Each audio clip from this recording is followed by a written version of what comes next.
stepping forward. You're stepping forward? Something's wrong!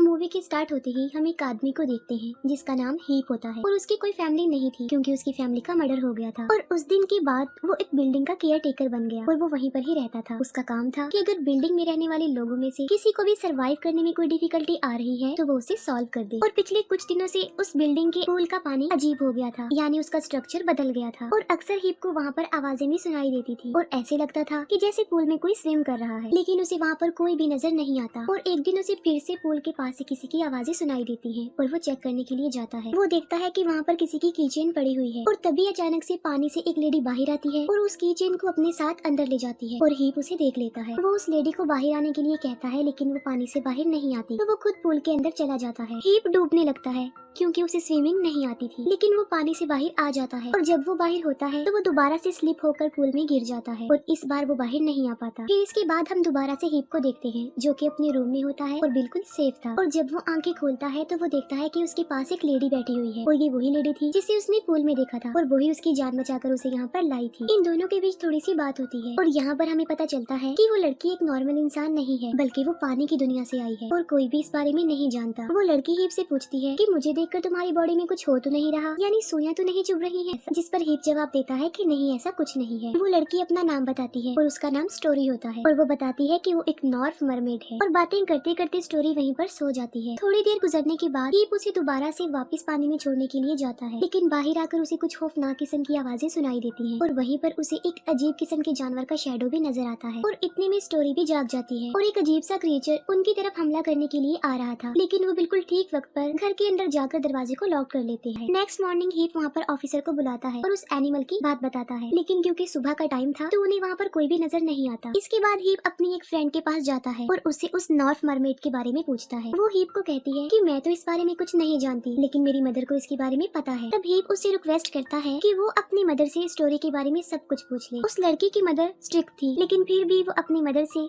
Story के बारे में पूछकर हीप को बताती रहती है और यहाँ पर हमें पता चलता है कि वो नॉर्थ मरमेड पानी की क्रिएचर है और उनका पानी से बाहर आने का मकसद इंसानों की हेल्प करना होता है। और इस एंशिएंट स्टोरी के अकॉर्डिंग स्टोरी को एक राइटर से मिलना है जो उसको देखकर एक किताब लिखेगा और वो किताब एक ऐसी किताब होगी जो फ्यूचर में इंसानियत को सेव करेगी। लेकिन जब तक वो राइटर उस मरमेड को नहीं देखेगा वो किताब नहीं लिख पाएगा, यानी अब उन्होंने एक राइटर को ढूंढना था जो कि परफेक्ट हो। ये सुनकर हीप अपने घर वापस आ जाता है। वो स्टोरी को इसके बारे में बताता है। वो स्टोरी को कहता है कि जब तक उन्हें राइटर नहीं मिल जाता स्टोरी यहाँ से वापस नहीं जा सकती। ये सोचकर हीप उस बिल्डिंग में रहने वाले कुछ लोगों से मिलता है और उसे ये होप होती है कि शायद उसे कोई ऐसा पर्सन मिल जाए जो राइटर हो, लेकिन कोशिश के बावजूद भी वो राइटर को नहीं ढूंढ पाता। हीप की फ्रेंड को कुछ और बातें पता चलती हैं जिन्हें वो हीप से शेयर करती है। वो बताती है कि उस नॉर्थ मरमेड को मारने के लिए एक क्रिएचर आएगा और प्रीवियस नाइट वाला क्रिएचर वही क्रिएचर था और वो क्रिएचर घास में खुद को ऐसे कवर कर लेता है कि उन्हें कोई पहचान ही नहीं पाता और चाहे कुछ भी हो जाए वो क्रिएचर उस मरमेड को मार कर ही रहेगा और उस मरमेड को मारने का मकसद उसे वापस उसकी दुनिया में जाने से रोकना है। हीप एक आदमी के घर जाता है जिसका नाम विक होता है और वो एक राइटर था जो पिछले कुछ दिनों से अपनी एक किताब लिख रहा था। घर जाकर ये बात हीप स्टोरी को बता देता है और तभी वहाँ पर विक किसी काम के सिलसिले में आता है और तब हीप स्टोरी को विक से मिलवाता है। स्टोरी को देखकर विक को अजीब सा फील होने लगता है। उसकी बॉडी में कुछ हो रहा था और उसे सुइयां चुभने लगी थी और यहाँ पर हीप को कंफर्म हो जाता है कि विक ही वो राइटर है। स्टोरी को हीप की एक सीक्रेट डायरी मिलती है जिसमें उसने अपनी फैमिली के बारे में लिखा था कि किस तरह क्रिमिनल्स ने उसकी फैमिली का बेदर्दी से मर्डर कर दिया। हीप स्टोरी से रिक्वेस्ट करता है कि वे दोबारा इस बुक को ना पढ़े क्योंकि यहाँ पर कोई भी हीप की फैमिली के बारे में नहीं जानता था। रात हो जाती है और अब स्टोरी के वापस जाने का टाइम आ गया था क्योंकि उन्हें राइटर जो मिल गया था और हीप स्टोरी को छोड़ने के लिए जाता है और जब हीप एक फ्लोर पर होता है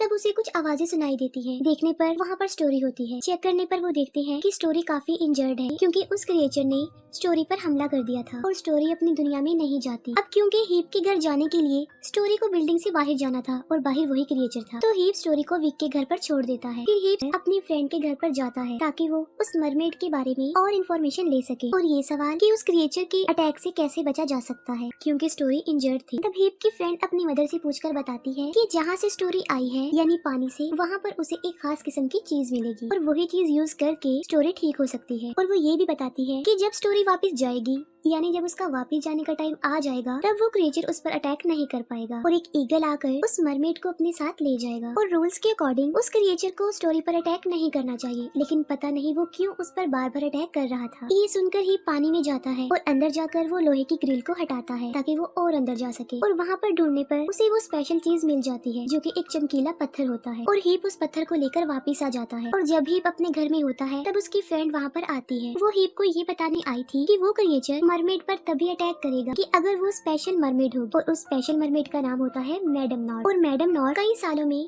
सिर्फ एक बार आती है और उसका इस दुनिया में आना इंसानियत के लिए बहुत अच्छा समझा जाता है। और जब वो इस दुनिया में आकर वापस अपनी दुनिया में जाती है तो वो अपनी दुनिया की क्वीन बन जाती है। लेकिन उस मरमेड को उससे पहले ये पता नहीं चल पाता कि वो ही मैडम नॉर्फ है। और यही रीजन था कि वो क्रिएचर रूल्स को तोड़कर भी उस मरमेड को मारना चाह रहे थे। ये सुनकर ही वो चमकीला पत्थर स्टोरी को दे देता है और उसे बाकी स्टोरी भी बता देता है। और बाकी स्टोरी विक और उसकी सिस्टर भी सुन लेते हैं। स्टोरी विक को बताती है कि उसकी लिखी गई बुक से एक ऐसा बच्चा होगा जो कि इंटेलिजेंट होगा और जब वो बड़ा होगा तो वो इस कंट्री का लीडर होगा और वो इस पूरी दुनिया को सक्सेसफुल बनाएगा। हीप अपने फ्रेंड के जरिए बाकी स्टोरी भी जान लेता है। वो बताती है कि उस मरमेड को उन क्रिएचर से बचाकर उसकी दुनिया में भेजने के लिए 4 लोगों की जरूरत होगी जिनमें खास किस्म की एबिलिटीज होंगी। एक वो आदमी जो उस क्रिएचर की आंखों में देखकर उसे रोक सकता है, और दूसरा वो जो उस मरमेड की चोट को ठीक कर सकता है, और तीसरा वो जो सिचुएशन को देखकर बुरे वक्त का पता लगवा सके, और चौथा वो जो एक जैसे काम कर सकते हो। तब स्टोरी बताती है कि हीप तो वो आदमी है जो क्रिएचर की आंखों में देख सकता है, क्योंकि शुरू से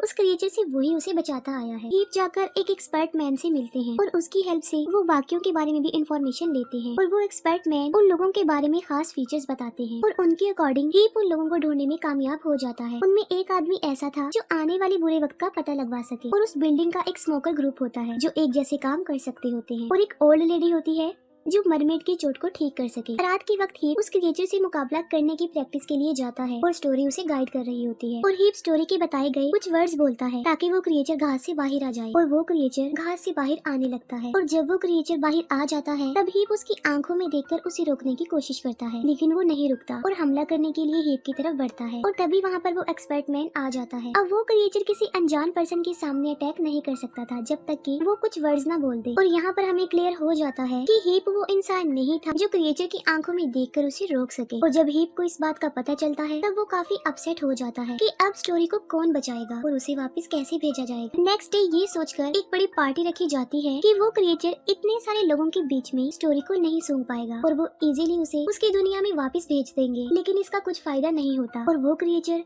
स्टोरी को अपने साथ ले जाता है, लेकिन बिल्कुल ठीक वक्त पर हीप स्टोरी को उस क्रिएचर से बचा लेता है और उसे वापस बिल्डिंग में ले आता है। और इस बार वो क्रिएचर भी चुपके से बिल्डिंग में आ जाता है। उस क्रिएचर के सामने वो एक्सपर्ट मैन खड़ा हुआ था और वो क्रिएचर उसे मार डालता है। दूसरी तरफ वो सब लोग ये डिस्कस कर रहे होते हैं कि आखिर अब वो स्टोरी की हेल्प कैसे करेंगे, क्योंकि उनमें से कोई भी ऐसा नहीं था जिनमें वो एबिलिटीज पाई जाए। और तभी वो आदमी बोलता है किसी बुरे वक्त का पता लगवाने का सोचा था। वो कहता है कि शायद मेरा बेटा वो हो सकता है जो बुरे वक्त का पता लगवाए, और सच में वो बच्चा वही होता है जो बुरे वक्त का पता लगवा सके। और वो बाकी तीनों लोगों की भी पहचान कर लेता है कि वो एबिलिटीज किन किन में पाई जाती है। और जो मरमेड को चोट से ठीक कर दे वो ओल्ड लेडी नहीं है बल्कि खुद हीप है। तब हीप इंजर्ड स्टोरी को दोबारा से ठीक कर देते हैं और वो होश में भी आ जाती है। बाहर बहुत तेज बारिश हो रही थी और जो लोग पार्टी में आए थे वो बिल्डिंग के अंदर आ जाते हैं, और हीप और उसके साथी अपने हाथों में कुछ न कुछ पकड़े बाहर आ जाते हैं। और अपने हाथों में वो हथियार इसलिए उठाकर लाए थे ताकि उस क्रिएचर से वो मुकाबला कर सके। और वो क्रिएचर स्टोरी पर अटैक करने ही वाला होता है कि हीप लोहे का रॉड उठा लेता है, लेकिन वो देखता है कि वो क्रिएचर स्टोरी पर अटैक नहीं कर रहा है। तब हीप टर्न करके देखती है तो वहाँ पर एक बॉडी बिल्डर लड़का था जो कि उस क्रिएचर को देख रहा है, यानी उन्हें अब वो भी मिल गया था जो क्रिएचर की आंखों में देखकर उसे रोक सकता है। तब वो लड़का उस क्रिएचर की आंखों में देखता रहता है और वो क्रिएचर भी अटैक नहीं कर रहा था। और तभी उस लड़के को ईगल की आवाज सुनाई देती है और वो टर्न करके उसे देखता है, और बस इतनी सी देर में उस क्रिएचर को उस लड़के पर अटैक करने का मौका मिल जाता है। वो उस पर अटैक करने ही वाला होता है और तभी वहाँ पर 3 बड़े बड़े और क्रिएचर्स आ जाते हैं जो उस मरमेड की एनिमी उस क्रिएचर को अपने साथ ले जाते हैं, क्योंकि वो क्रिएचर बहुत पावरफुल थे और कोई भी उनका मुकाबला नहीं कर सकता था। फिर वो ईगल स्टोरी को अपने साथ ले जाती है और सब लोग खड़े होकर स्टोरी को जाते हुए देखते हैं, और स्टोरी के जाते ही ये मूवी यहीं पर एंड हो जाती है।